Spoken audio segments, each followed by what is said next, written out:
Hello everyone, today we'll be solving the first question of JEE Mains 2020 paper which was held on 8th Jan 2020 shift 1. Let's read the question first. A block of mass m is connected at one end of spring, fixed at other end, having natural length L0 and spring constant k. The block is rotated with an angular speed omega in gravity free space. Find the elongation in the spring, and we also have 4 options for that. Let's try to find what is the correct option. So in this question they have said that they have attached a mass, as you can see on the screen, as you had seen on the screen.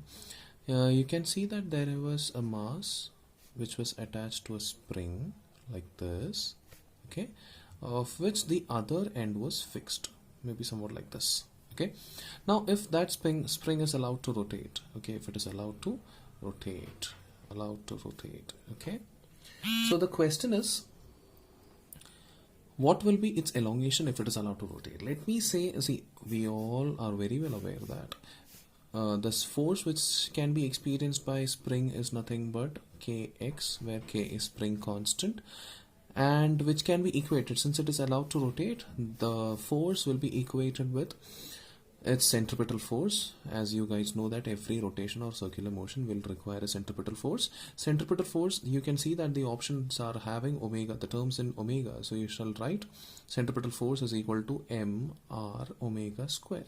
Now what is r?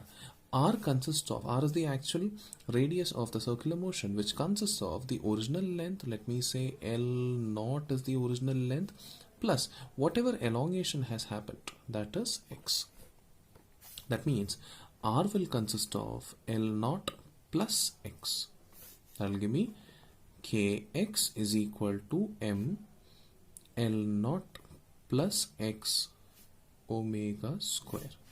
And they're asking you for the x, so you shall isolate x. Kx is equal to m L0 omega square plus mx omega square. Take x on the other side. Kx minus mx omega square will be equal to ml0 omega square. If they are asking for x, your answer will be k minus m omega square in the bracket will be equal to ml0 omega square. That will be equal to, x is equal to ml0 omega square upon k minus m omega square. So which means the correct option will be option number 1, that is option number A.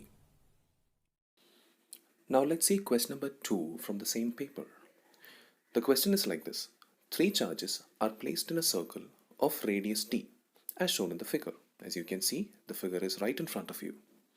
Find the electric field along x-axis at center of circle. So what are we going to do? We are having 3 charges. We are going to find electric field due to each charge, and then we'll be finding the resultant, which will be along x-axis. Let's solve the second question now. In the second question, they have mentioned 3 charges. One is minus 2q, minus 4q, and minus 2q. The angles have been mentioned as 30, 30, and 30 degree along with the x-axis. In the question, what they are asking is how much is the electric field at the center along the x-axis. Let us try to find. Now, let us try to analyze first of all electric field due to individual charges. This question is from electrostatics.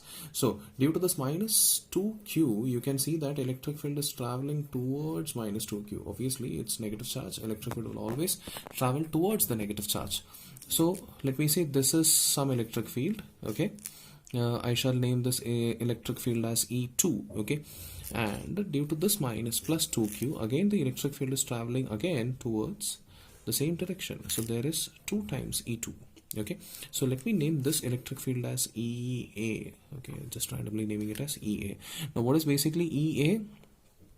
EA will be equal to 2 times E2, where E2 is because of minus 2q. So that can be expressed as K, yes, it's K, Q, whatever charge we have, that is 2q upon the distance. Distance is radius, they have given d square. So this is the formula for electric field due to minus 2q, okay.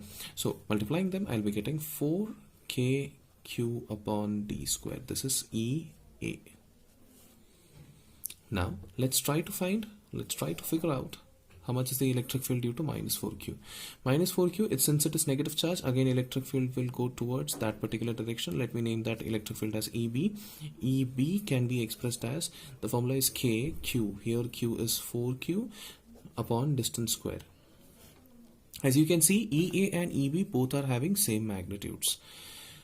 Now the question is, how much is the resultant field? So the resultant field, obviously because of these two same magnitudes, they'll be having the resultant acting along the center. Now the resultant electric field, obviously E bar will be equal to EA bar plus EB bar. Now when we try to resolve these two vectors along this component, since we have angle over here, I'll be having EB cos 30 and again EA cos 30. So E can be expressed as EA cos 30 plus EB sin, it's cos 30. Okay, since E and EB both have same values, I shall say that it's 2 times EA cos 30. Since EA's expression and EB's expression are same, 2 times K 4Q upon D square multiplied by cos 30 is root 3 upon 2. 2 gets cancelled. Finally your answer is 1 upon 4 pi epsilon naught. This is 4 root 3 Q upon D square. That's your answer. You can see option number 3 matches with the requirement.